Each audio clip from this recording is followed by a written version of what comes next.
두 번째 캐나다 지역의 기온은 어떤가요? 캐나다 산불 소식인데요. 5개월째 계속되고 있잖아요. 산불 소식이. 그러니까 지난주에는 이런 대피 명령까지 내려졌습니다. 그래서 그 주 정부에서 19일 정오까지 떠나시오. 하기는 제가 오디션 할 때부터 지금 이 캐나다 산불 얘기를 계속 듣는 것 같은데 네. 아직도 안 꺼진 건가요? 예, 캐나다 전역에서 산불이 일어난 게 이미 우리나라 전체 면적을 넘었대요. 아이고. 그 숲이 탄 게. 네. 근데 지금 보도드리는 내용은 사실 캐나다 서부 지역. 서부 그러니까, 지역이요. 예, 북서부 지역이 이제 북극 밑에 지역입니다. 냉대 지역이라고 하는 추운 지방이죠. 거기서 불이 나서 이렇게. 예, 거기서 지금 한 200군데에서 산불이 났다는데 네. 여기에 이제 노스웨스트 준주에서 발생을 했는데 주도인 옐로나이프라는 도시가 있는데 좀 이따가 여기가 어딘지 좀 설명을 드리면 깜짝 놀라실 건데요. 이 지역의 전체 주민 2만여 명의 긴급 대피령이 내려진 게 지난 17일이었습니다. 17일에요. 예, 산불이 도시에서 불과 15km 위치로 접근을 하면서 사진 보니까 그냥 그 예전에 그냥 뉴욕을 그 황색으로 덮었던 그 연기 있잖아요. 네. 그러니까 오렌지 그 뉴욕은 그렇죠. 약간 오렌지 오렌지. 빛이었는데 여기는 완전 핏빛이에요. 아이고. 여기가. 이러면서 가득 차면서 불길이 시내로 번진다 이러면서 이제 필사의 탈출이 시작이 됐죠. 네. 2만 명이. 이제 차를 갖고 갈 거 아니겠습니까? 예. 차를 갖고 가는데 문제는 탈출로가 도로가 딱 하나예요. 아이고 이게 그러니까는 어떻게 보면은 자연의 속에 있었던 그런 도시였을 텐데. 예, 여기는 뭐 산불이라든지 탈출할 지역이 없는 지역이고 예, 예. 일평생 차가 막히는 경험도 없는 지역인데 지역이니까. 그러니까 이제 당연히 1차로죠. 그렇죠. 1차로인데 사진을 보시면은 이제 양 옆에는 숲입니다. 그냥 키 큰 숲들. 네. 그 냉대 지역의 키 큰 숲들이고 그냥 도로 하나인데 비포장 도로도 많고 그러니까 외신 보도를 보니까 한 이게 그 1차선 도로가 탈출로가 600km 정도 된대요. 아이고 600km를 1차선으로 계속 가야 되는 예. 거예요. 아이고. 그러니까 그 서울에서 부산이 한 370km 정도 된다 그러죠. 전체 주민 2만여 명이 대피를 해야 되는데. 예, 이러니까 이제 1차로가 완전히 꽁꽁 막히는 네, 그런 네. 상황이었고 또 기름을 넣어야 되니까 주유소마다 아주 난리가 아닌 네. 그런 상황이 됐었습니다. 그래서 현지 NPR 보도에 따르면 지역 라디오 제작자가 600km 동안 한 차선밖에 없습니다. 사실상 비포장 도로입니다. 아이고. 이러면서 계속 대피를 했던 것이죠. 산불 연기가 그 대피하는 대피로까지 안 와야 되는데요. 다들 대피할 때까지. 그러니까. 근데 이제 그랬구나. 더 충격적인 사실은 네. 이 옐로우 나이프 지역이 어딘지 이렇게 찾아봤거든요. 네. 여기는 로키 산맥에서 어느 정도 되는 곳일까 이렇게 봤는데 네. 이 딱 그 지금도 이제 그 네모난 창에서 검색창에서 캐나다 옐로우 나이프 이렇게 치시면 네. 연관 검색어로 뭐가 뜨는지 아십니까? 뭐가 뜰까요? 오로라. 그렇게 북쪽에 있는 곳이군요. 여기가 오로라 성지래요. 네.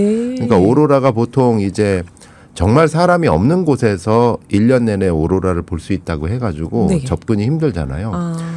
여기는 비행기가 가는 곳인데 오로라를 연중 볼 수 있어가지고 오로라 관광의 성지라고 합니다. 네. 그만큼 북극 밑에 쪽이죠. 그렇죠. 그러니까 우리가 관광을 하러 가기에 좋은 교통이 있는 마지막 곳. 네, 예. 마지막 곳. 예, 그 오로라가 있는. 그래서 이제 아메리칸 인디언들이 네. 이 전통적으로 살고 있던 곳이고. 그래서 이제 겨울철인 여기가 영하 25도에서 50도 정도 떨어지는 곳이래요. 그리고 여름철인 8월에도 최저기온 10도, 최고기온 20도. 옛날 시베리아랑 좀 비슷한 예. 그런 선선한 곳인데. 이런 곳이 지금 고온 건조해지면서 무려 236건의 산불이 계속 타고 있다고 합니다. 그럼 여기도 숲이 많으니까 원래 산불이 조금씩 났던 데라고 해도 이런 산불은 처음이겠어요. 그러니까 냉대 지역의 그 나무들이 불타오르는데 아이고. 그러니까 뭐 외신 보도에서 주민 인터뷰들이 나오거든요. 그럼 인터뷰만 보더라도 그 상황 자체가 얼마나 긴박했는지를 전하는데요. 네. NPR과 경향신문이 전하는 주민들의 인터뷰를 보면 사방으로 튀는 불씨를 뚫고 운전을 하는데 자동차 범퍼가 녹기 시작하더라. 무서워라. 차량 앞 유리가 깨지면서 차 안에 온통 연기가 가득 찼다. 아이고. 6살 내 아들이 계속해서 엄마 죽고 싶지 않아요라고 아이고. 말했다. 이런 긴박한 탈출 상황을 전했고요. 또 다른 주민은 곰과 야생동물이 길가에서 산채로 불태워지는 어떡해. 종말 같은 장면을 목격했다. 불길이 도로를 덮치는 상황에서 운전하는 것 자체가 지옥이었다. 뭐 이런 얘기들이 나오고 있습니다. 네. 그래서 또 탈출 대피 명령이 내려지니까 항공편이 금방 배진됐겠죠. 아, 그렇죠. 그래서 군 비행기가 동원이 됐고요.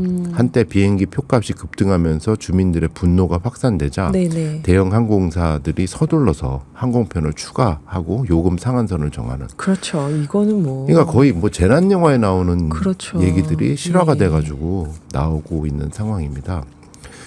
기후변화 영향이다라는 분석에 대해서 뭐 별로 이론을 제기하는 전문가들이 없는 상황인데요. 네. 올해 들어서 캐나다 날씨가 덥고 건조해진 상태로 바짝 마른 나무들이 산불이 발생했을 때 불쏘시개 역할을 하면서 네. 대형 산불로 이어지고 있습니다. 그렇겠네요. 나무가 많은 만큼 또 더 활활 타겠네요, 여기서는. 세계 아이고. 3대 이제 산림 국가 중에 하나인데 네네. 그래서 이제 그 탄소를 흡수해서 저장하던 고마운 곳인데 네. 오히려 이제 산불로 탄소가 타면서. 배출이 되고 네. 연기가 저 멀리 미국까지 날아가는 그런 상황이 됐습니다. 엄청난 일이네요. 네. 엄청난 일. 이번에는 이제 페르시아만으로 가보도록 하겠습니다. 이란이요. 예. 그때 막 공항이 66.6도다 그런 소식 네. 정하셨잖아요. 이 체감 온도입니다. 체감 온도가 이번에는 81도다.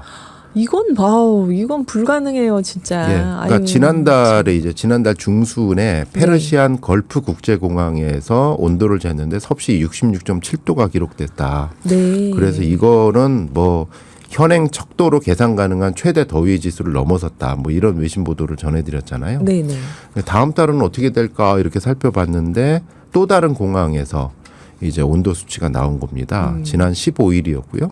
미국 국립해양대기청 NOAA가 보고서를 발표했는데 네. 이번에는 이란의 캐슘 국제공항의 기온입니다. 그러니까 섭씨로는 37.8도예요. 그러면 뭐, 네. 이럴 때 있죠. 예, 섭씨는 37.8도. 뭐 요즘 우리나라 분들도 대구. 익숙해지셔서 아이 뭐 이 정도는 그쵸. 아, 40도 안 넘었네 이러면서. 이 정도인데 문제는 습도가 아. 91% 정도가 되니까 이게 체감 온도가 81도를 기록했다라고 이건 거의 합니다. 뭐 사우나 한증막이네요. 네. 그러니까 참고로 체감 온도는 이제 온도하고 습도를 종합적으로 고려를 하는 거잖아요. 네, 우리가 느끼는 거 피부로. 그러니까 그 습도가 높다라는 거는 이제 온도가 막 높았을 때 우리가 땀이 나서 네. 이제 온도를 조절해 주잖아요. 수분을 네네. 배출해 주면서. 근데 땀이 안 난다는 거죠. 습도가 아. 높아지면은. 그러면서 인체가 이 높은 온도의 열 스트레스를 그대로 받을 수 있다. 이렇게 되는 겁니다. 뜨거운 물에 데 있는 느낌일 것 같아요. 네. 이 정도면. 그래서 이 정도면 그래서 이 미국 국립해양대기청은 아직 추정치다. 엄청난 체감 온도는 정식 공표되지는 않았는데 어쨌든 2003년도 7월 8일 사우디아라비아 다란에서 측정한 수치와 똑같다.